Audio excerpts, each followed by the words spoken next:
विश्वसंवाद या मराठी पॉडकास्टचा हा तिसरा एपिसोड. आजच्या पाहुण्या आहेत अनिमा पाटील साबळे.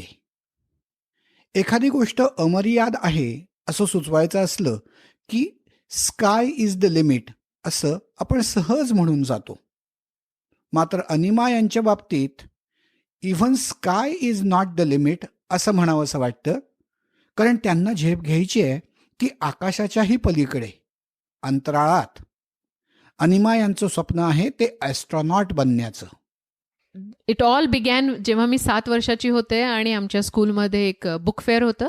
त्यात मला US चे स्पेस प्रोग्राम्सचे आणि रशियन स्पेस प्रोग्रामचे पिक्चर्स बघायला मिळाले. माझ्या मेमरीमध्ये ती आठवण अगदी क्लिअर आहे आजही. ते पुस्तकं मी जे बघितले त्यात एक ॲस्ट्रॉनॉट पाठीवर बसून लॉन्च होत होता आणि ॲस्ट्रॉनॉट्स असे लॉन्च होतात ते बघून मला खूप क्युरिओसिटी वाटली. आणि तेव्हा माझ्या मनात आलं, मला जर आयुष्यात काही बनायचं असेल ना तर this is what I want to become, astronaut.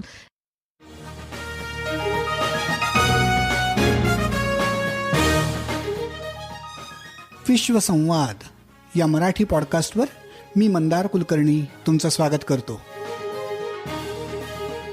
काही आगळं वेगळं हटके असं काम करणाऱ्या जगभरातल्या मराठी मंडळींशी गप्पांचा हा कार्यक्रम विश्वसंवाद. लहानपणी पाहिलेलं स्वप्न साकार करण्याच्या मार्गावर आज अनिमा पाटील साबळे यांचा प्रवास मोठ्या जिद्दीनं चालू आहे. त्या मार्गावरचा एक महत्त्वाचा टप्पा त्यांनी गाठलाय, तो म्हणजे सायंटिस्ट ॲस्ट्रॉनॉट कॅन्डिडेट म्हणून त्यांची निवड झाली. अंतराळ प्रवास आणि संशोधन यासाठी जे वेगवेगळे प्रयोग केले जातात त्यात सहभागी होण्याची संधी त्यांना आता मिळाली आहे. आजवरच्या या प्रवासाची कहाणी त्यांच्याकडूनच आपण ऐकणार आहोत. त्याचबरोबर अंतराळ प्रवासापूर्वी कोणकोणते प्रयोग केले जातात, त्यांचं महत्त्व का आहे, किती वेगवेगळं प्रशिक्षण घ्यावं लागतं, याची आजवर कधीही न ऐकलेली माहितीही त्या आपल्याला सांगणार आहेत. एका अगदी वेगळ्या क्षेत्रातल्या प्रत्यक्ष कामाचा अनुभव असणाऱ्या मराठी व्यक्तीचे हे अनुभव आपल्या सगळ्यांसाठी प्रेरणादायी ठरतील यात काही शंकाच नाही. हॅलो अनिमा, विश्वसंवाद या मराठी पॉडकास्टमध्ये तुम्ही यायचं मान्य केलं आणि आलायत त्याबद्दल मनापासून आभार. आपल्याला तुमच्याशी प्रत्यक्ष बोलायची संधी मिळते आहे, ही अतिशय महत्त्वाची गोष्ट आहे. मी तुमची ओळख करून देताना म्हटलं तसं तुमचं आत्ता सायंटिस्ट ॲस्ट्रॉनॉटचा कॅन्डिडेट म्हणून सिलेक्शन झालं आहे, जे तुमचं अतिशय लहानपणापासूनचं स्वप्न होतं आणि ते स्वप्न पूर्ण करण्यासाठी तुम्ही बऱ्याच वेगवेगळ्या अडचणींवर मात करून तिथपर्यंत पोचलेला आहात. आपण त्याच्याबद्दल पुढे बोलणारच आहोत. पण ही बातमी जेव्हा तुम्हाला पहिल्यांदा कळली की तुमचं जे स्वप्न आहे ते पूर्ण होण्याची पहिली पायरी तुम्ही गाठली आहेत, त्या क्षणाकडे आम्हाला घेऊन चला आणि आम्हाला त्या क्षणी तुमच्या मनात काय विचार आले, पहिल्यांदा कुणाशी बोललात, त्याबद्दल सांगा. नक्कीच. सगळ्यात आधी नमस्कार श्रोते हो, आणि दादा मला इन्व्हाइट केल्याबद्दल धन्यवाद, अनेक धन्यवाद. It's an honour for me. तर सायंटिस्ट ॲस्ट्रॉनॉट कॅन्डिडेट म्हणून सिलेक्ट झाल्याची बातमी कळल्यावर नक्कीच फार एक्साइटमेंट झाले. एक आपल्या स्वप्नाकडे एक सक्सेसफुल पाऊल उचलल्याचे समाधान झाले. आणि सगळ्यात आधी मी माझ्या हजबंडला आणि पॅरेंट्सला ही बातमी कळवली आणि दे were also excited for me, आणि I have been enjoying the journey. तर नासा ॲस्ट्रॉनॉट बनायचे अजून बाकी आहे आणि that has been my ultimate dream. तर नासा ॲस्ट्रॉनॉट बनायचे आहे मला अजूनही, आणि मी त्यासाठी ॲप्लाय करत राहणार. पण हा माझा एक ऑल्टरनेटिव्ह प्लॅन आहे की कमर्शियल स्पेस इंडस्ट्री आता ज्या पद्धतीने वाढत आहे आणि त्यासाठी हे 2 प्रोजेक्ट्स आहेत, प्रोजेक्ट पॉसम आणि फेनम म्हणून, ज्यासाठी माझे सायंटिस्ट ॲस्ट्रॉनॉट कॅन्डिडेट म्हणून निवड झाली आहे. आणि आम्ही त्यासाठी ट्रेनिंग करत आहोत. आम्ही जे कॅन्डिडेट सिलेक्टेड आहोत ते प्रोजेक्ट पॉसमचे ट्रेनिंग माझे कंप्लीट झाले आहे. सायंटिस्ट ॲस्ट्रॉनॉट कॅन्डिडेट म्हणून I am ready for project पॉसमच्या स्पेस फ्लाईट्स. 2-1 वर्षात याच्या फ्लाईट्स सुरू होणार आणि तेव्हा आम्हाला अपर मेझोस्फिअरमध्ये म्हणजे सब ऑर्बिटपर्यंत फ्लाय करायला मिळणार आहे टू परफॉर्म सम रिसर्च. तर याविषयी मी अजून डिटेल्स आपण त्या प्रोजेक्ट्सविषयी बोलू तेव्हा नक्कीच सांगते. मला वाटतं बोलूच यात त्या प्रोजेक्ट विषयी, कारण त्यांच्याबद्दल आपण बोलायला सुरुवात केली आहे. हे प्रोजेक्ट पॉसम आणि प्रोजेक्ट फेनम काय आहेत आणि त्यांचा उपयोग काय होणार आहे याच्याबद्दल बोलूयात. शुअर. तर आता ज्या पद्धतीने कमर्शियल स्पेस इंडस्ट्री वाढत आहे, त्या हे 2 प्रोजेक्ट्स आहेत. Project PoSSUM is polar suborbital science in the upper mesosphere. आपल्या ॲटमॉस्फिअरच्या ज्या लेवल्स आहेत त्यात अपर मेझोस्फिअर ही एक 4th लेवल आहे आणि त्यात नॉर्मली क्लाउड्स असायला नको. ट्रोपोस्फिअरच्या अपर लेवलपर्यंत नॉर्मली क्लाउड्स असतात आणि तिथपर्यंत आपलं वेदर फॉर्मेशन होतं. पण रिसेंटली काही वर्षांमध्ये सायंटिस्ट्सला अपर मेझोस्फिअरमध्ये काही क्लाउड्स आढळून आलेले आहेत आणि त्यांना नॉक्टिल्युसेंट क्लाउड्स म्हणतात. तर आपल्याला हे समजून घ्यायचं आहे की हे क्लाउड्स कशामुळे फॉर्म झाले आहेत आणि त्यांचा स्पेस एक्सप्लोरेशनवर काही दुष्परिणाम होणार का. जेव्हा स्पेस फ्लाईट्स होतात, रॉकेट्स लॉन्च होतात, सॅटेलाइट्स ऑर्बिट करतात पृथ्वीभोवती, तेव्हा या नॉक्टिल्युसेंट क्लाउड्सचा काय परिणाम होणार. तर त्यासाठी we need to travel up to the upper mesosphere. तिथपर्यंत आपल्याला प्रवास करणं जरुरी आहे. जे आता सध्या पॅराशूट्समध्ये, बलून्समध्ये, हाय अल्टिट्यूड एअर बलून्समध्ये काही कॅमेराज लॉन्च होतात. They capture the pictures of those clouds. पण जे आपण ह्युमन्स करू शकतो, जो डेटा आपण कलेक्ट करू शकतो, तो हे या मशीन्सच्या थ्रू आपल्याला मिळू नाही शकत. आणि म्हणून वी नीड ट्रेन्ड ॲस्ट्रॉनॉट्स, जे सायंटिस्टही आहेत, वेल क्वालिफाईड आहेत आणि जे ॲस्ट्रॉनॉट्स म्हणून ट्रेंड आहेत. कारण अप्पर मेझोस्फिअरपर्यंत ट्रॅव्हल करणं ऑल्सो तुम्ही मायक्रोग्रॅव्हिटी नक्कीच एक्सपिरियन्स करणार. तर मायक्रोग्रॅव्हिटीमध्ये प्रत्येक माणसाचं शरीर अडॅप्टेबल नसतं. काही लोकांना नॉशिया होतो, सिकनेस होतो and they might not be able to perform their tasks. तर त्यासाठी आपण आधी ट्रेनिंग घेतलेलं आवश्यक आहे आणि म्हणून मग आम्ही ॲज सायंटिस्ट ॲस्ट्रॉनॉट्स ट्रेन करत आहोत प्रोजेक्ट पॉसमसाठी to study the noctilucent clouds. Project PHEnOM हा एक अजून मोठा इलॅबोरेटेड प्रोग्राम आहे. 2 इयर्सचा प्रोग्राम आहे, ज्यात आम्ही ह्युमन सायकोलॉजी, फिजिओलॉजी मध्ये काय ट्रान्सफॉर्मेशन्स होतात स्पेस फ्लाईटमध्ये, त्याचं ट्रेनिंग घेत आहोत. ॲज सायंटिस्ट ॲस्ट्रॉनॉट्स आम्ही भरपूर रिसर्च करणार आहोत आणि तो प्रोग्राम अजून जस्ट सुरू झालेला आहे. It's going to evolve. आणि as a part of this program आम्ही मार्स डेझर्ट रिसर्च स्टेशन म्हणून जी युटामध्ये एक फॅसिलिटी आहे, एकदम आयसोलेटेड कंडिशन्समध्ये मार्शियन काइंड ऑफ एन्व्हायरमेंटमध्ये ही फॅसिलिटी आहे. त्या फॅसिलिटीमध्ये मी एक कमांडर म्हणून 14 डेचं मिशन आम्ही पार्टिसिपेट करणार आहोत. I will have a crew of 5 more members with me. I will be the commander for the mission. आणि आम्ही तिथे मार्सवर असल्यासारखे त्या हॅबिटॅटमध्ये राहणार. आम्ही जेव्हा हॅबिटॅटच्या बाहेर निघणार तेव्हा आम्ही स्पेस सूटमध्ये असू, ॲज इफ आम्ही मार्सवर बाहेर पडतो आहोत एक्सप्लोर करायला, टू एक्सप्लोर द प्लॅनेट. तर अशा प्रकारचा रिसर्च आम्ही तिथे करणार आहोत. तर दॅट्स जस्ट वन एक्झाम्पल. त्यानंतर आम्ही भरपूर ऑनलाईन ट्रेनिंगसुद्धा घेत आहोत. One of my trainings is to study Russian language. वेगवेगळ्या लँग्वेजेस तुम्हाला यायला हव्या, बिकॉज आता when we have deep space missions it is going to be an international community of astronauts, right.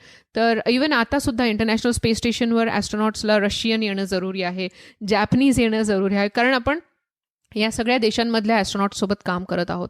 तर having that kind of a communication is necessary. So this is one example of ज्या पद्धतीचं training आम्ही करत आहोत. बरं. पण म्हणजे फक्त सायंटिफिक किंवा स्पेस रिलेटेड ट्रेनिंगच नाही, तर ह्या भाषांचं सुद्धा ट्रेनिंग याच्यासाठी महत्वाचं आहे. हा एक खूप वेगळा आस्पेक्ट मला तरी पहिल्यांदाच कळला आणि मला वाटतं की लोकांना ते काही जाणवत नसणार की ॲस्ट्रॉनॉट होण्यासाठी तुम्हाला भाषा पण शिकावी लागते. एक्झॅक्टली. कारण नासाचे जेव्हा ॲस्ट्रॉनॉट सिलेक्ट होतात, इव्हन नासाच्या ॲस्ट्रॉनॉट्सला ह्या लँग्वेजेस शिकावं लागतात. जेव्हा त्यांचं ट्रेनिंग सुरू होतं, 2 वर्ष ट्रेनिंग करावं लागतं त्यांना to become an astronaut. Till then they are astronaut candidates. तर त्यामध्ये सुद्धा काही ट्रेनिंग US मध्ये होतं, काही रशियामध्ये जावं लागतं त्यांना. 6 months त्यांना रशियामध्ये ट्रेन करावं लागतं, कॅनडामध्ये ट्रेन करावं लागतं, कारण इंटरनॅशनल स्पेस स्टेशनवर कॅनडा आर्म आहे जो आपले ॲस्ट्रॉनॉट सुद्धा यूज करतात, US चे astronaut. So they have to train on that. जपानला जावं लागतं, जॅक्सा सोबत आपला टायअप सुद्धा आहे. International space station is a collaborative effort आणि म्हणून ज्या ज्या कंट्रीच्या मॉड्युल्स त्या स्पेस स्टेशनवर आहेत तिथे जाऊन ट्रेनिंग घेणं आवश्यक आहे. आणि म्हणून मग या सगळ्या लँग्वेजेस. आता रशियन तुम्ही स्पेस कॅप्सूल्समध्ये जेव्हा आता आपले ॲस्ट्रॉनॉट्स फ्लाय करतात तेव्हा त्यांना जे रशियन इन्स्ट्रक्शन्स आहेत ते वाचता यायला हवे. काही रशियन ॲस्ट्रॉनॉट्स फक्त रशियन्स बोलतात, तर त्यांच्याशी कम्युनिकेट कसं करणार, आणि त्या रिझनसाठी it's better to be trained in all this things. ही जी ट्रेनिंग आतापर्यंत तुम्ही सांगितलीत त्यापेक्षा अजून काही वेगळी ट्रेनिंग्स तुम्ही घेतलीत का? तुम्हाला काही त्याची वेगळी प्रिपरेशन करायला लागली का? तर हो, असे काही ट्रेनिंग प्रोग्राम्समध्ये मी पार्टिसिपेट करत आहे. काहींमध्ये मी नॉट ॲज अ ट्रेनी पण ॲज अ सब्जेक्ट पार्टिसिपेट करत आहे. जसं आता नॅसा किंवा फेडरल एव्हिएशन ॲडमिनिस्ट्रेशन जे आपली एअरस्पेस रेग्युलेट करतात US साठी, कमर्शियल एअरलाईन्ससाठी रूल्स अँड रेग्युलेशन्स बनवतात, त्यांचे काही टेस्ट प्रोग्राम्स सुरू आहेत. त्यांना डेटा हवा आहे काही रिसर्च प्रोग्राम्सवर, तर त्यात अपॉर्च्युनिटीज येतात की you can participate as a subject. तर मी एका अशा प्रोग्राममध्ये पार्टिसिपेट केलं. नॅस्टार म्हणून एक सेंटर आहे पेन्सिल्व्हेनियामध्ये, तिथे सेंट्रिफ्यूज आहे आणि सेंट्रिफ्यूजमध्ये हाय ग्रॅव्हिटीचं ट्रेनिंग दिलं जातं. तर जसं आपण पृथ्वीवर असताना नॉर्मली 1G एक्सपिरियन्स करतो, 1G ग्रॅव्हिटेशनल फोर्स आपल्या शरीरावर, पण जेव्हा स्पेसमध्ये लॉन्च होतो तेव्हा भरपूर G's एक्सपिरियन्स करतात ॲस्ट्रॉनॉट्स, कारण जो फोर्स असतो त्याच्याने तुम्हाला तुमच्या शरीरावर यू पुल G's असं म्हणतात, you pull a lot of G's, up to 4 to 6 G's. आणि नॉट एव्हरी ह्युमन बॉडी, प्रत्येकाचं शरीर ते G's व्यवस्थित हँडल करण्यासाठी डिझाईन केलेलं नाही आहे देवाने. तर काही लोक पास आउट होऊ शकतात, काहींना नॉशिया होऊ शकतो, काही थोड्या वेळासाठी कम्प्लिटली अनकॉन्शियस होऊ शकतात. So how does this work? आणि मग आपल्याला याच्यासाठी फ्युचर टुरिस्ट जे असतील स्पेससाठी, स्पेशली कमर्शियल स्पेस इंडस्ट्रीमध्ये आता ग्रोथ होत आहे, तर टुरिझम वाढणार आहे. तर त्यासाठी FAAला समजून घ्यायचं आहे की या लोकांना ट्रेनिंग द्यायला पाहिजे की टुरिस्ट्सला should we train them before we launch into space. So त्यासाठी they are doing a study आणि त्यामध्ये I got to participate in this. आणि सेंट्रिफ्यूजमध्ये आय गॉट स्पिन्ड. दोन फ्लाईट प्रोफाईल्स आम्ही फ्लाय केले. एक व्हर्जिन गॅलॅक्टिकच्या स्पेसशिप 1चा फ्लाईट प्रोफाईल म्हणजे स्पेसशिप 1 कसं फ्लाय होणार ॲक्च्युली. तर ते 40,000 फुटापर्यंत एका एअरप्लेनला अटॅच्ड असणार, मदरशिप म्हणतात त्याला, आणि मग 40,000 फुटावर गेल्यावर त्याला ड्रॉप केलं जाणार आणि मग ते एका रॉकेट शिपसारखं टेक ऑफ करणार. तर G's प्रत्येक पॉईंटला जे ॲस्ट्रॉनॉट्स एक्सपिरियन्स करतील ते वेगवेगळे असणार. तर त्याचं ट्रेनिंग, त्याचा एक्सपिरियन्स, अनुभव करायला मिळाला. आणि आम्हाला म्हणजे तसं ट्रेनिंग दिलं गेलं की अँटाय-G मॅन्युअर्स असतात. जर तुम्हाला वाटायला लागलं की तुम्ही आता पास आउट होणार आहेत तर आणि you can't handle the G's, तर थोडेफार ट्रेनिंग मॅन्युअर्स असतात. जर तुम्ही सक्सेसफुली त्या स्ट्रेसफुल एन्व्हायरमेंटमध्ये ते करू शकले तर यू विल बी फाईन, नाहीतर you might pass out. Okay. So it was a good experience. मला म्हणजे लक्षात आलं की my body is handled, design to handle G's well. तर मी पास आउट नाही झाले आणि आय हॅड फन. तर दॅट वॉज वन एक्सपिरियन्स. त्यानंतर मी एक मायक्रोग्रॅव्हिटी स्पेस सूट एव्हॅल्युएशन म्हणून एका प्रोग्राममध्ये सुद्धा पार्टिसिपेट केलं. ते प्रोजेक्ट पॉसममध्ये मी जे सायंटिस्ट ॲस्ट्रॉनॉट कॅन्डिडेट ट्रेनिंग केलं त्यानंतर मला यात अपॉर्च्युनिटी मिळाली बिकॉज आय वॉज ट्रेन्ड. तर त्यात मी एक स्पेस सूट घातलेला, फायनल फ्रंटियर डिझाईन, एक कंपनी आहे कमर्शियल कंपनी, ती स्पेस सूट्स बनवती आहे नॅसाशी कोलॅबोरेशनमध्ये. तर त्यांच्या स्पेस सूटला टेस्ट करायचं आहे मायक्रोग्रॅव्हिटीमध्ये. तर मग मी तो स्पेस सूट घातलेला एक फॅल्कन 20 एअरक्राफ्टमध्ये फ्लाय केलं आणि माझ्यासोबत बराच क्रू होता. दे वर मॉनिटरिंग मी, दे वर कॅप्चरिंग डेटा. आणि वी फ्लू 15 पॅराबोलाज. पॅराबोला म्हणजे यू गो अप स्ट्रेट, तेव्हा तुम्ही 2 G's एक्सपिरियन्स करतात आणि मग ते एअरप्लेन अगदी सरळ होऊन जातं. Wien it becomes stable and Wien it's flying straight at the peak of the parabola, तेव्हा तुम्ही मायक्रोग्रॅव्हिटी एक्सपिरियन्स करता 0 G's फॉर 23 seconds. तर it was a great experience. आणि मग परत ते it dives down, comes down vertically and then it goes back up vertically again. So mentally prepare असणं, किती तुम्ही असले तरी तो एक वेगळा अनुभव असतो, एक्स्ट्रीम अनुभव असतो. आणि this is my way of training myself, की आपण किती आपल्या शरीराला टेस्ट करू शकतो, किती स्ट्रॉंग आहोत हे यावरनं कळतं. तर सगळ्यात चॅलेंजिंग माझ्यासाठी तर स्कुबा डायव्हिंगचा एक्सपिरियन्स होता. म्हणजे फ्लाईंग हवेत उडणं मला एवढं डेंजरस वाटत नाही जेवढं मला पाण्याच्या आत जाणं वाटतं. कारण ग्रोईंग अप मी इंडियामध्ये नॉर्मली आपण स्विमिंग इतकं पॉप्युलर नव्हतं तेव्हा, ट्रेनिंग वगैरे घेत नव्हतो राईट.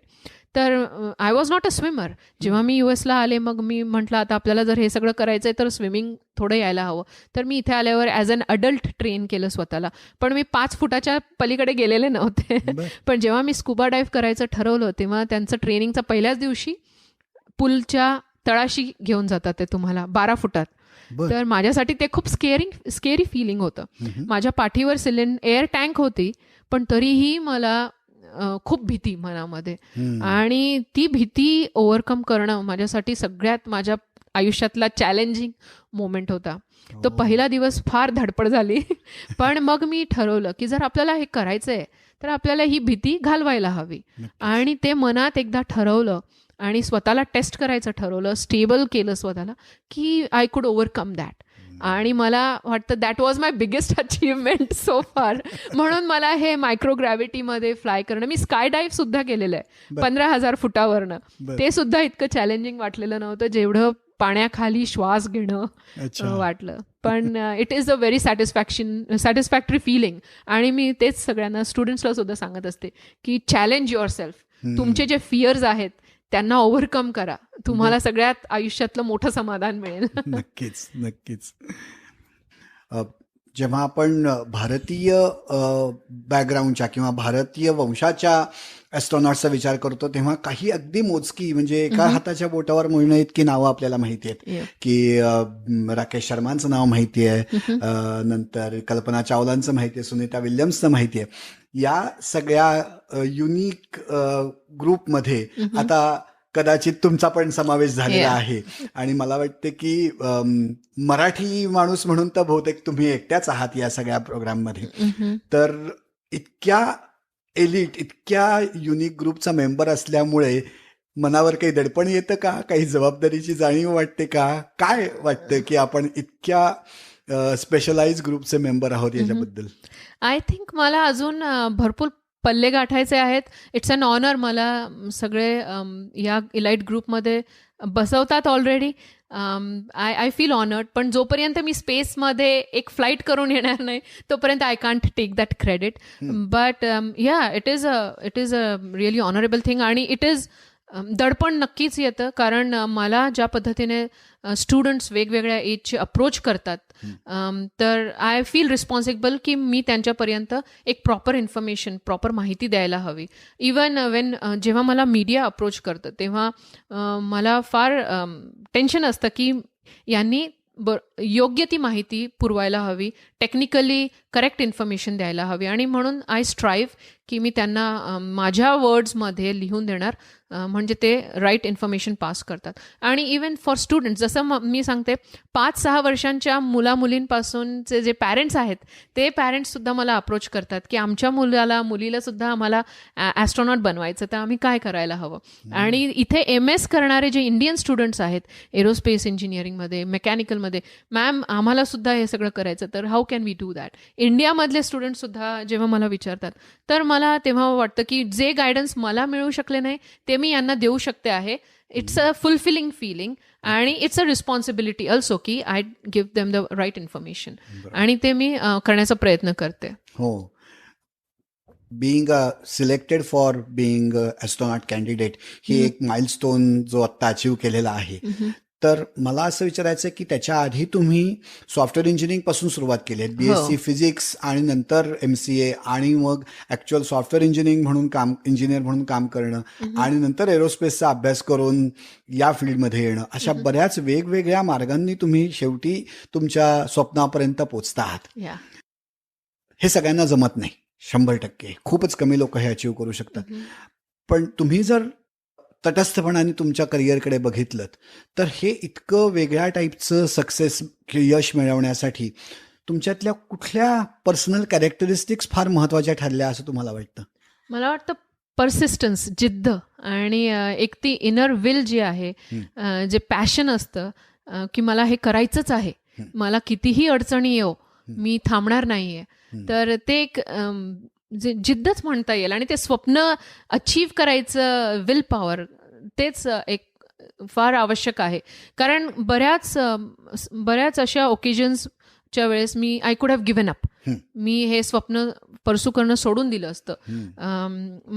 अनेक अडचणी आल्यात. आता मी पायलट ट्रेनिंग घेत आहे, त्यातही तेही बऱ्याच वर्षांपासून सुरू आहे, आणि तेव्हा सुद्धा बऱ्याच संधी आल्या जेव्हा मी सोडून द्यायला हवं होतं. इवन जेव्हा मला फॅमिलीकडून अपोजिशन झालं तेव्हा सुद्धा मी सोडून द्यायला हवं होतं. मला सगळ्यांनी चक्क विचारलं की तुझ्याकडे एक चांगली नोकरी आहे, एवढं छान मोठं घर आहे, मूल झालेलं आहे, आता मस्त आराम करायचा आणि एन्जॉय करायचा, का एवढी मेहनत घ्यायची.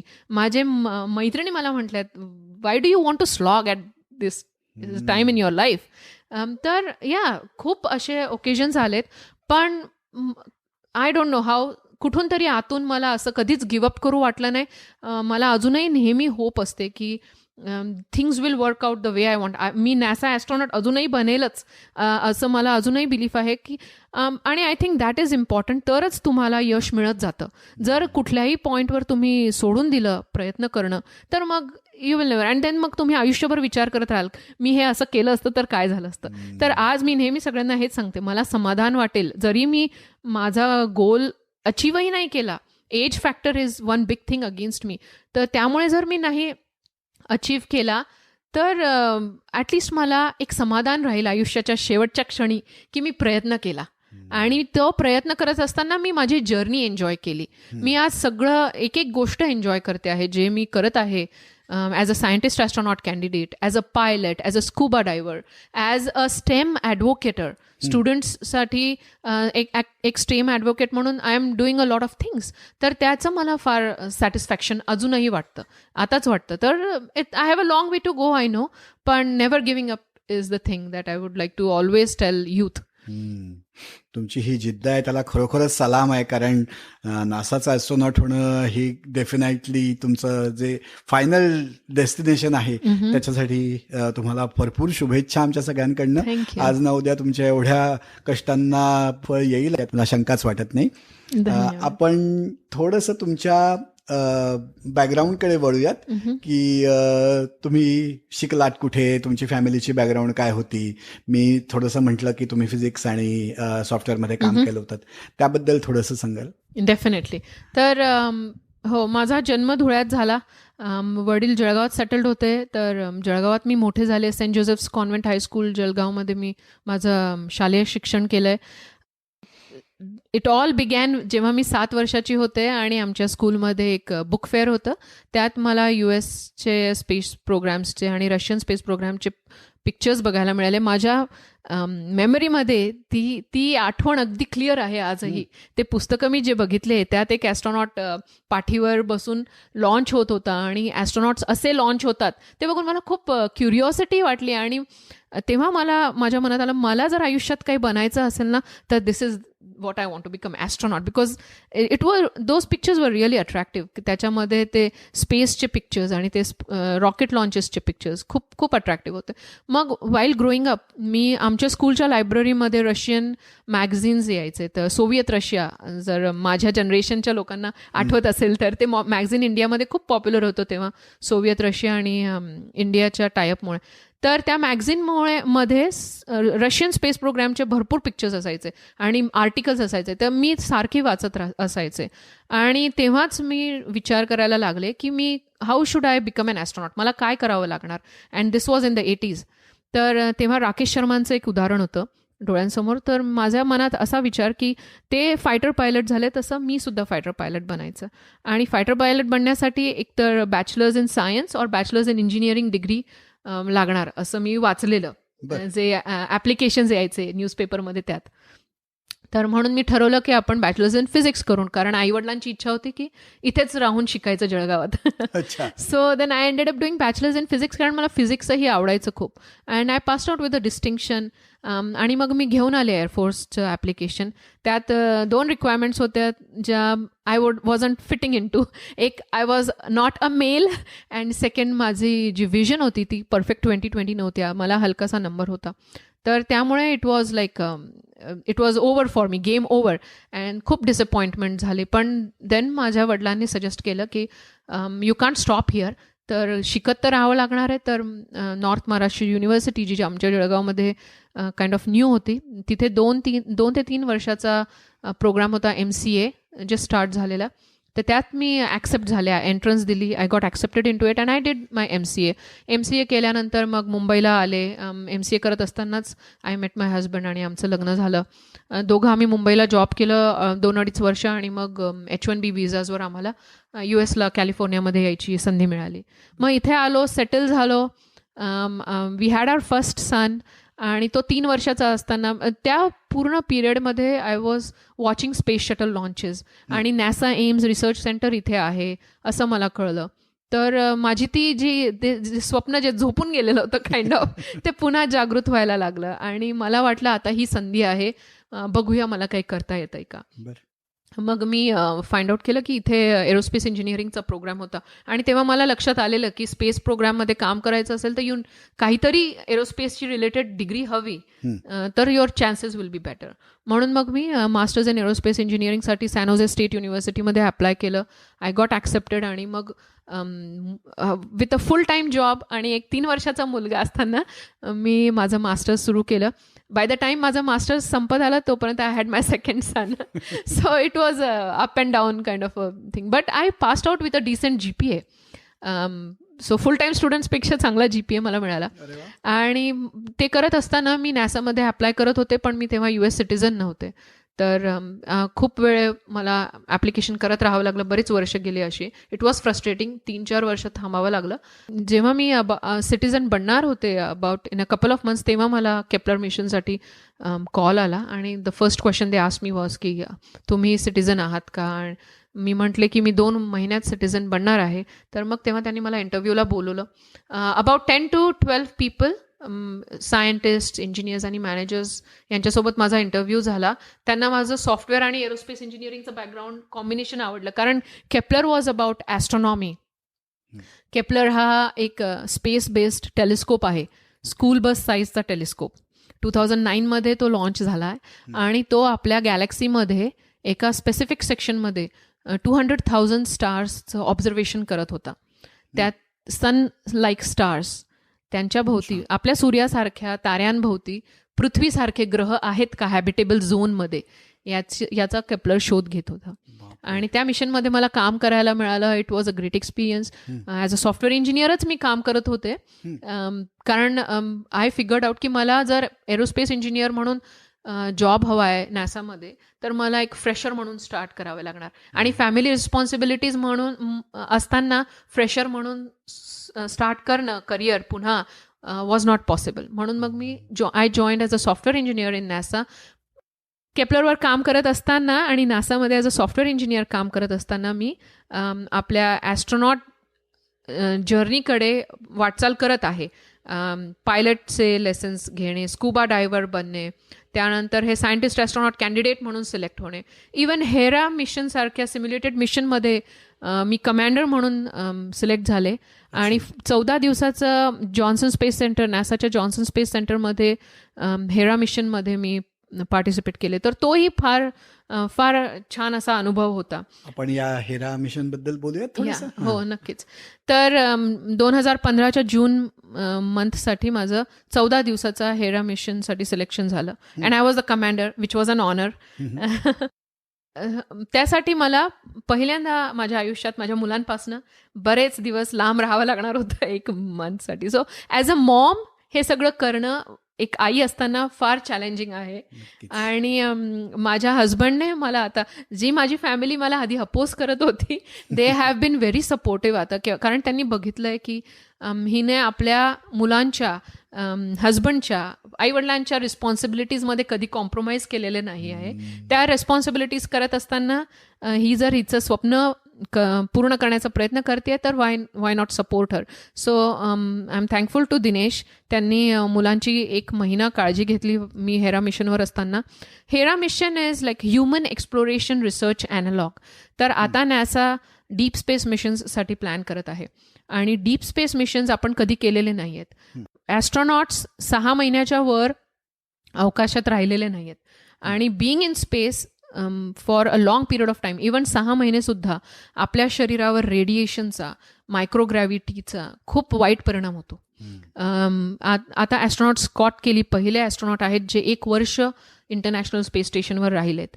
याचसाठी की आपल्याला समजून घ्यायचं आहे की मानवी शरीरावर स्पेसच्या हार्श एन्व्हायरमेंटचा काय परिणाम होतो. तर ते जेव्हा परत आले पृथ्वीवर तेव्हा आम्हा नासा एम्प्लॉईजसाठी त्यांचं एक मीटिंग ठेवण्यात आली होती. तर त्यात आम्ही प्रश्न विचारले त्यांना. तेव्हा ते सांगत होते की रेडिएशनच्या त्यांच्या स्किनवर इतका इफेक्ट झाला की त्यांची स्किन फार सेन्सिटिव्ह झाली आहे पृथ्वीवर आल्यावर आणि बर्निंग सेन्सेशन होतंय. तर त्यांच्या स्किनला, त्यांच्या बॉडीला अडॅप्ट व्हायला भरपूर वेळ लागणार आहे. बोन लॉस हा एक मोठा इश्यू आहे. स्पेसमध्ये असताना आपल्या पायांचे बोन्स जास्त वापरले जात नाही. ग्रॅव्हिटीमुळे रक्त खाली पूर्ण शरीरात खेचलं जातं, सर्क्युलेट होतं इथे पृथ्वीवर असताना. पण स्पेसमध्ये ग्रॅव्हिटी नसते, तर सगळं रक्त आपल्या ब्रेनकडे it rushes to the brain आणि त्यामुळे आपले सगळे सायनसेस ब्लॉक्ड असतात. ॲस्ट्रॉनॉट्सला काहीच सेन्सेशन्स फील होत नाही. चव, स्मेल हे सेन्सेशन्स फील होत नाही कारण सगळं ब्लॉक्ड असतं. Blood is rushing to the brain आणि आपल्या हार्टला खूप काम करावं लागतं to pump the blood throughout the body. आणि म्हणून astronauts for hours they have to keep exercising कारण मसल ॲट्रिशन आणि बोन ॲट्रिशन हा एक मोठा इश्यू आहे. आणि ते सुद्धा शॉर्ट ड्युरेशनसाठी आपण नोटीस केलेलं आहे. पण जेव्हा डीप स्पेस मिशन्सवर जाणार it's going to be more than a year. एक Mars mission has to be minimum 4 years. तर त्यात आपल्या शरीरावर काय परिणाम होईल हे आपल्याला समजून घ्यायचं आहे. फक्त शरीरावरच नव्हे तर सायकोलॉजीवर. कारण मार्सपर्यंत जायला कमीत कमी 6 ते 8 महिने लागणार आणि ते सुद्धा आपण एका क्लोज्ड टिनमध्ये, एका डब्यामध्ये बसून जाणार आहोत असंच समजायला हवं, राईट? कारण तिथे ॲटमॉस्फिअर सुद्धा आर्टिफिशियली जनरेटेड असेल आणि तुम्ही क्लोज्ड एन्व्हायरमेंटमध्ये तेवढे महिने असणार. सगळ्या ॲस्ट्रॉनॉट्सला त्याच्याशी डील करता येत नाही. सायकोलॉजिकली काही लोकांना वेड लागू शकतं सॉलिट्यूड कन्फाइनमेंट एन्व्हायरमेंटमध्ये. तर त्याचा सायकोलॉजीवर कुणाच्या कसा परिणाम होईल याची स्टडी करणं आवश्यक आहे while we R on earth. म्हणून मग पृथ्वीवर असे मिशन्स केले जात आहे, सिम्युलेटेड मिशन्स, जिथे सिलेक्टेड लोकांना एका कन्फाइंड एन्व्हायरमेंटमध्ये सोडून दिलं जातं आणि त्यांचं कम्युनिकेशन फक्त नासाच्या मिशन कंट्रोल सोबत असतो. बाकी सगळ्या जगाशी त्यांचा संपर्क तुटलेला असतो. तेच आम्ही हेरामध्ये केलं. 14 दिवस आम्ही एका स्पेसशिपमध्ये होतो, असं सिम्युलेशन होतं. ते हॅबिटॅट आहे तिथे, हेरा हॅबिटॅट म्हणतात त्याला. आणि we were locked down in that habitat. आमचा फक्त संपर्क मिशन कंट्रोलशी होता. बाकी जगात काय चाललंय आम्हाला काहीही माहीत नव्हतं. आम्ही ॲस्ट्रॉनॉट्स इंटरनॅशनल स्पेस स्टेशनवर जे टास्क परफॉर्म करतात तेच करत होतो. तसंच आमचं स्केड्यूल असायचं. मी कमांडर होती तर माझ्याकडे कमांडर म्हणून एक आयपॅड होता. त्यात माझी टाईमलाईन वेगळी असायची की माझा स्केड्यूल दिवसभराचा हा असा आहे. आम्ही भरपूर एक्सपेरिमेंट्स परफॉर्म करत होतो as if you are on a space mission. त्यात काय एक्सपेरिमेंट्स करणार, बायोलॉजिकल वगैरे ते सगळे करत होतो. सायकोलॉजीसाठी आमचे वेगवेगळ्या टेस्ट होत होत्या. आणि त्यानंतर फूड, ॲस्ट्रॉनॉट फूड खायला मिळत होतं. That was a big concern कारण आम्हाला वाटलं की we won't have enough food कारण ते सगळं डिहायड्रेटेड फूड असतं. And then you have to add hot or cold water depending on the kind of food आणि मग ते तुम्हाला खायचं असतं. तर ते पाउचेसला फूड हायड्रेट करणं, ती प्रोसेस सुद्धा आम्ही शिकलो. Just the way astronauts do it on the international space. So it was a fun experience. आमचे क्रू स्लीपिंग क्वार्टर्स, अगदी लहान लहान क्वार्टर्स होते प्रत्येकाला, बट कन्फाइंड स्पेस. पण आय फाउंड आउट की आय एम स्ट्रॉंग. मला त्या सॉलिटरी कन्फाइनमेंटचा काही दुष्परिणाम अनुभवला नाही मी. As a women and being a women from an Asian background in the middle of white बॅकग्राऊंडच्या लोकांच्या मध्ये असताना थोडेफार एक्सपिरियन्सेस आले. But I learn to deal with them की हे होणार. थोडंफार जे आपण बघतो रिअल लाईफमध्ये सुद्धा, as a woman you have to face something. As a woman of a different background you have to face something. As a mom you have to face something. As a woman who is married and having kids. So या सगळ्या अनुभवांशी मी throughout the journey deal करत आले आहे आणि शिकत आले आहे. आणि I am becoming stronger. So हे खूपच वेगळं आहे की अशा टाईपच्या सिम्युलेटेड एन्व्हायरमेंटमधनं बाहेर आल्यानंतर स्वतःकडे मागे बघून आपल्याला काय मिळालं किंवा आपण कसं त्यात राहू शकलो किंवा नाही हा विचार करता येणं हे खूप वेगळं नक्कीच. आणि मी सांगते तुम्हाला की एक अजून मी खूप व्हॅल्युएबल गोष्ट शिकली. आपल्या पृथ्वीच्या वातावरणाला अप्रिशिएट करायला मी शिकले. सूर्याच्या वॉर्मथला अप्रिशिएट करायला मी शिकले. आमचं मिशन संपल्यावर आम्ही बीचवर गेलो, कारण 14 दिवस आम्ही एक बंद वातावरणात होतो, बंदिस्त, आणि ऊन नाही, हवा नाही. तर त्या बीचवर बसल्यावर, स्पेशली गॅल्वेस्टन मध्ये होतो आम्ही, ह्युस्टन पासून गॅल्वेस्टन बीच जवळ आहे, तर त्या बीचवर वॉर्म, ते सूर्याचा तो प्रकाश आणि ती वॉर्मथ, म्हणजे ती ऊब खूप छान वाटत होती. आणि वारा सुरू होता, ब्रीज, ओशन ब्रीज, आणि तो समुद्र. मी त्या वाळूमध्ये पाय अगदी आत टाकून बसलेले. तर तेव्हापासून मला फार म्हणजे अप्रिशिएट करायला, ज्या साध्या गोष्टी आपण ग्रँटेड घेतो, एक्झॅक्टली, त्यांचं महत्व जास्त कळतं. हे इतकं मला वाटतं खूप युनिक एक्सपिरियन्स जो तुमचा आहे तो नक्कीच लोकांपर्यंत पोचायला पाहिजे, यात काय वादच नाही. आणि मला माहिती आहे की खूप लोक तुम्हाला अप्रोच करतायत, तर लोकांसाठी तुम्ही रोल मॉडेल आहात. या सगळ्या लोकांना जी तुम्ही आता मदत करताय ती काय पद्धतीने करता? How do you spread your inspiration to others? तर त्यासाठी मी माझं फेसबुकचं पब्लिक पेज आहे आणि एक वेबसाईटही बनवली आहे. तर त्या थ्रू मी क्वेश्चन्स आन्सर करते. पीपल कॅन मेसेज मी, कोणी मला मेसेज करतं कधीही, मी अगदी तत्परतेने जेव्हा ॲज सून ॲज पॉसिबल त्यांना उत्तर देते. लाईक आय सेड की मला लहान मुलांच्या पॅरेंट्सपासून स्टुडंट्सने तर अप्रोच केलेच आहेत, पण काही माझ्या वयाच्या ज्या स्त्रिया आहेत त्या सुद्धा मला म्हणतात की तुमचं हे बघून तुम्ही जे जे करता आहात, म्हणजे एक फॅमिली सांभाळून तुम्ही तुमचं स्वप्नही करतायत, तर आम्हालाही आता वाटायला लागलंय की आम्ही इतकी वर्ष वाया घालवली, आता आम्ही काहीतरी करायला हवं. तर जर तुम्ही करू शकताय तर आम्हाला वाटतंय आम्ही थोडंफार तरी काहीतरी करू शकतो. आणि ते मला छान वाटतं. आणि मी त्यांना सांगते डेफिनेटली तुम्ही करायला हवं. जे काही असेल स्वप्न जे तुम्ही सोडून दिलंय ते करायला हवं, पण त्याचा अर्थ असा नाही की तुम्ही तुमच्या जबाबदारीवर, तुमच्या फॅमिलीसाठीच्या जबाबदारीशी कॉम्प्रोमाइज करा. ते करून मग सगळं करा, मग त्यात तुम्हालाही समाधान वाटेल, जसं मला सॅटिस्फॅक्शन वाटतं. तर वेबसाईटचं URL आहे www.animapatilsable.com, ANIMAPATILSABALE.com. आणि फेसबुक पेज सुद्धा तुम्ही अनिमा पाटील साबले गुगल पण कराल तर तुम्हाला वेबसाईटही इझिली मिळेल आणि फेसबुक पेजही मिळेल. तुम्ही इंडिपेंडेंटली एक PhDचे पण अभ्यास करताय. त्या PhDच्या प्रोग्रामचं काय ऑब्जेक्टिव्ह आहे, त्यात तुम्ही काय करू इच्छित आहे? तर त्याचा गोल असा आहे, फर्स्ट थिंग की तुम्ही जर नॅसा ॲस्ट्रॉनॉट्स बघाल, फार कमी नॅसा ॲस्ट्रॉनॉट्स आहेत ज्यांच्याकडे PhD नाही आहेत. अगदी 1-2 असतील मोजून सांगण्यासारखे ज्यांच्याकडे डबल मास्टर्स किंवा ट्रिपल मास्टर्सही आहेत, पण मोस्ट ॲस्ट्रॉनॉट्स हॅव PhDs. आणि हे यासाठी आहे की नॅसाला हवं आहे की प्रत्येक व्यक्ती अगदी मॅच्युअर हवी आणि त्यांच्या फील्डमध्ये एक्सपर्ट हवी. कारण आता डीप स्पेस मिशन्ससाठी जेव्हा नॅसा ॲस्ट्रॉनॉट सिलेक्ट करणार आहे, they want people to be mature. त्यांना सगळ्या टाईपचे स्किल्स यायला हवेत. तर आता 2013 ज्या ॲस्ट्रॉनॉट्सचं सिलेक्शन झालं, 8च सिलेक्ट झालेत. ऑलमोस्ट 6,500 लोकांनी अप्लाय केलेलं, त्यातनं 8 सिलेक्ट झालेले. त्यांचा प्रत्येकाचा जर तुम्ही बॅकग्राऊंड बघाल, दे आर ऑल PhDs और आर्मी मिलिटरी बॅकग्राऊंड आहेत. आणि ते पायलट्स पण आहेत, प्रायव्हेट पायलट्स और स्पोर्ट्स पायलट्स. ते डायव्हर्स पण आहेत, स्कुबा डायव्हर्स, मॅरेथॉन रनर्स आहेत. तर हे सगळं फिजिकली फिट असण्यासाठी सुद्धा आणि वेगवेगळ्या प्रकारचे स्किल्स असण्यासाठी सुद्धा. कारण डीप स्पेस मिशनसाठी प्रत्येक ॲस्ट्रॉनॉटला एक इंडिपेंडंट ह्युमन बिईंग असणं जरुरी असणार आहे. त्यांना स्वतःची तर काळजी घेता यायलाच हवी, पण त्या स्पेसक्राफ्टची, त्या हॅबिटॅटची, जिथे ते राहतील, स्पेसक्राफ्ट ज्यात ते प्रवास करतील, त्यानंतर एकमेकांची, जर कुणी आजारी पडलं तर एकमेकांची काळजी, सगळं त्यांना करता यायला हवं. आणि म्हणून NASA is looking for people who are really experts.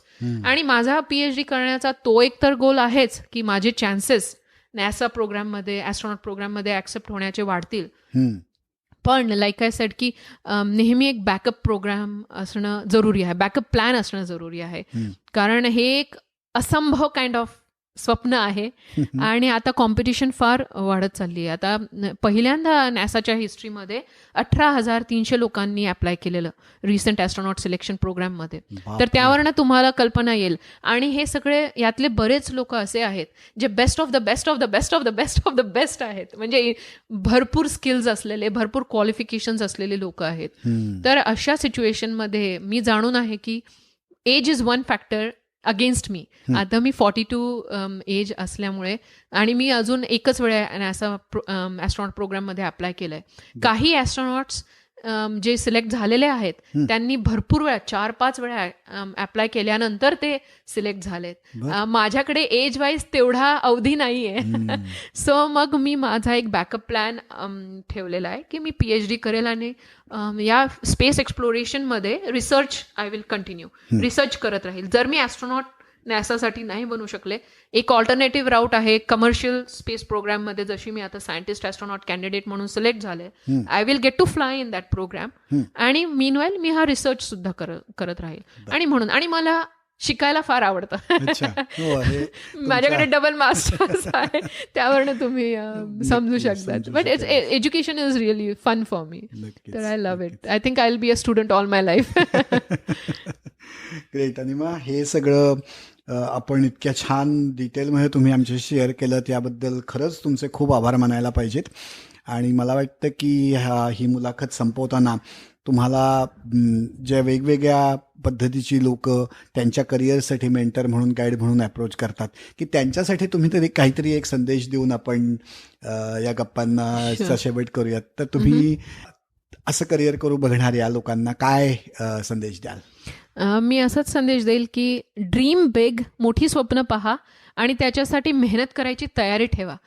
Never give up. कधीही काहीही अडचणी आल्या तर सोडून देऊ नका. बी पर्सिस्टंट आणि तुम्हाला यश नक्की मिळेल. आणि always have a backup plan. Always have a backup plan is an important thing too. जसं मी म्हटले की नॅसा ॲस्ट्रॉनॉट प्रोग्राममध्ये मी अप्लाय केलंय, पण कॉम्पिटिशन बघितल्यावर आय नो की चान्सेस आर स्लिम. तर मी एकटीच नाही असं करणारी. या ॲस्ट्रॉनॉट होपफुल्स म्हणून एक ग्रुप आहे ज्यात बरेच लोक आहेत जे माझ्यासारखे ॲस्ट्रॉनॉटचं त्यांचं स्वप्न आहे बनण्याचं आणि ते परसू करत आहे. आणि बरेच त्यातले आता त्यांचं वयही झालेलं आहे, पण ते सुद्धा अशा प्रोग्राम्समध्ये पार्टिसिपेट करतायत, स्वतःला ट्रेन करत राहत आहेत आणि कमर्शियल स्पेस प्रोग्रामसाठी तयारी करतायत. आणि तेही नाही जमलं तर ते रिसर्च करत आहेत या फील्डमध्ये. तर असा बॅकअप प्लॅन माझा सुद्धा, इफ यू हॅव सीन, की तसंच आहे. नॅसा ॲस्ट्रॉनॉट प्रोग्राममध्ये अप्लाय करत राहायचं, सायंटिस्ट ॲस्ट्रॉनॉट कॅन्डिडेट म्हणून कमर्शियल स्पेस प्रोग्राममध्ये ट्रेनिंग स्वतःला घेत राहायचं आणि PhD परस्यू करायचं. त्यानंतर मी स्पेस एक्सप्लोरेशनमध्ये मुलांना इन्स्पायर करण्यासाठी, स्टुडंट्सला इन्स्पायर करण्यासाठी जे टॉक्स करते, तर ते सुद्धा करत राहायचे. इनफॅक्ट मला एक नॉन प्रॉफिट माझा प्लॅन आहे की एक पुढे जाऊन नॉन प्रॉफिट एक स्टार्ट करायची, ज्या अंतर्गत मी इंडियामध्ये मुलींसाठी स्पेशली रुरल एरियाजमध्ये मला काहीतरी करायचं आहे. तर असं माझ्या मनात बऱ्याच गोष्टी आहेत आणि बरंच काही मी अजूनही करत आहे. So let's see. तर असा बॅकअप प्लॅन सगळ्यांनी करून. आणि मी जेव्हा टॉक्स करते किंवा प्रश्नांची उत्तरं देते माझ्या वेबसाईट थ्रू सुद्धा, तेव्हाही मी स्टुडंट्सला हेच सांगते की तुम्ही हे सगळं करा, पण एक बॅकअप प्लॅनही असू द्या. मला स्टुडंट्स विचारतात तुमच्यासारखं बनण्यासाठी आम्ही काय करायला हवं, तर मी त्यांना सांगते माझा पाथ फार वेगळा राहिलेला आहे आणि आय प्रे की तुमचा पाथ तसा नको. त्यामुळे तुम्ही माझ्यासारखं बनण्याचा प्रयत्न करू नका. माझ्या जर्नीतनं तुम्ही गायडन्स घ्या आणि तुम्ही तुमचा एक पाथ क्रिएट करा. तुमचा पाथ नक्कीच सोपा असणार आहे, कारण तुम्ही ॲट अ यंग एज सगळं राईट गोष्टींची सुरुवात करत आहात. तर मला जे एका वेगळ्या मार्गाने या मार्गावर यावं लागलंय ते तुम्हाला करावं लागणार नाही. आणि आहेत असे स्टुडंट्स ज्यांचं बॅकग्राऊंड वेगळं आहे, एरोस्पेस नाही आहेत, पण त्यांना आता हे करायचंय. तर ते मला विचारतात तुम्ही कसं केलं, तर मग मी त्यांना सांगते की मी ॲज अ सॉफ्टवेअर इंजिनियर इथे आले आणि मग मी एरोस्पेसमध्ये केलं. तर यू कॅन डू इट. मला मास्टर्स करण्यासाठी एरोस्पेस इंजिनिअरिंगमध्ये बॅकग्राऊंड नसल्यामुळे 7 प्री रेक्विजिट सब्जेक्ट्स घ्यावे लागले. Basics of aerospace engineering which was extra having your masters. Yeah because I did not have the aerospace engineering background. तर ते बेसिक्स जे आहेत एरोस्पेस इंजिनिअरिंगचे ते क्लिअर करण्यासाठी मला आधी ते घ्यावे लागलेत आणि मग मी मास्टर्सचे कोर्सेस करू शकले. So it took me a little longer आणि त्यात फुल टाईम जॉब आणि मूल असताना इट वॉज डिफिकल्ट. पण ॲज यंगस्टर्स तुमच्यासाठी हे फार सोपं आहे. तर do it at the right time आणि definitely you can do something in aerospace engineering that way. तुमच्या या सगळ्या वेगवेगळ्या स्वप्नांसाठी आमच्या सगळ्यांकडून खूप खूप शुभेच्छा. तुमची ही स्वप्न नक्की प्रत्यक्षात येतील असा आम्हाला विश्वास आहे. तुम्ही तुमच्या कर्तृत्वाने ते घडवणार आहात याची आम्हाला खात्री आहे. परत एकदा विश्वसंवादमध्ये आमच्या सगळ्यांशी गप्पा मारल्याबद्दल मनापासून आभार. धन्यवाद. अनेक धन्यवाद आणि या ऑनरसाठी तुमचे अनेक धन्यवाद. थँक्यू.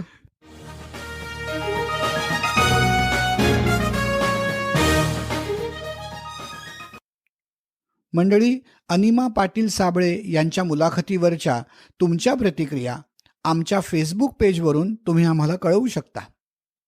त्या पेजवर जाऊन लाईक आणि शेअर करायला विसरू नका आणि तुमच्या मित्रपरिवारालाही विश्वसंवादबद्दल जरूर सांगा.